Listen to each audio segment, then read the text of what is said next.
maareeyaha guud ee garoonka diyaaradaha Sayid Maxamed Cabdulla Xasan ee magaalada Kismaayo Cabdullaahi Aadan Maxamuud Jagadoona ayaa kulan la qaatay dhammaan maamulayaasha shirkadaha diyaaradaha ee ka hawlgala magaalada Kismaayo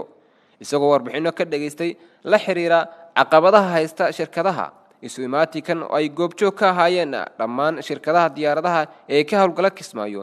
iyadoo ay qaar ka mid ah wakiilada ka socday shirkadaha ay si kooban uga warbixiyeen arrimaha la xiriira shaqooyinka ay ka qabtaan garoonka iyo caqabadaha ay la kulmaan maanta waxaa sharafnaa anaga oo ah wakiilada diyaaradaha iyo maamulka airportka aan isku nimid airportka Sayid Maxamed Cabdulla Xasan International Airport si aan uga wada hadalno maamulka iyo habka qaabka nidaamka shirkaduhu iyo qaabka ay u shaqeeyaan iyo nidaamkooda shirkaas oo isku nimid si aan uga wada hadalno barnaamijka ka jira garoonka diyaaradda habsomcodkiisa diyaaradaha imaanaya waxaan maanta isku nimid garoonka diyaaradaha xafiiska guud ee lagu shiro in laga arinsado arrimaha diyaaradda annaga iyo maamulka xukuumadda diyaaradda maareeyaha mataqaanaa Jubbaland waxaan laga arinsanayay 4 qodob oo kala ahayd in sidii dadweynaha magaalada degan iyo la soo waafajin lahaa garoonka diyaaradaha iyo diyaaradaha qiimeentooda iyo wanaagooda si loo xalin lahaa baa laga wada shirayay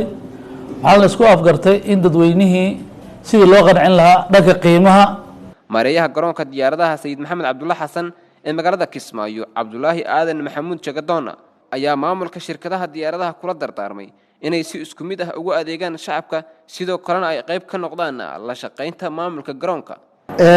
maanta waxaan kulan ballaaran la qaadanay dhammaan maamulka shirkadaha diyaaradaha ee ka howlgala garoonka diyaaradaha Sayid Maxamed Cabdulle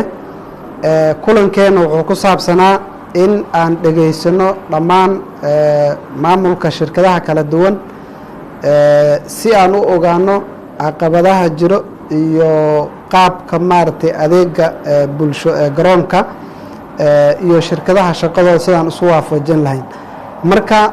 dhowr qodob oo muhiim ah oo aan isleenahay in maartay la hormariyo adeega bulshada ee garoonka dhanka gaadiidka iyo duulimaadka diyaaradahaba muhiim u ah ayaan kulankeena maanta ku soo qaadanay waxaa ugu horeeyay in maartay nidaamka shaqo ee diyaaradaha dhammaan la waafajiyo hanaanka shaqo ee garoonka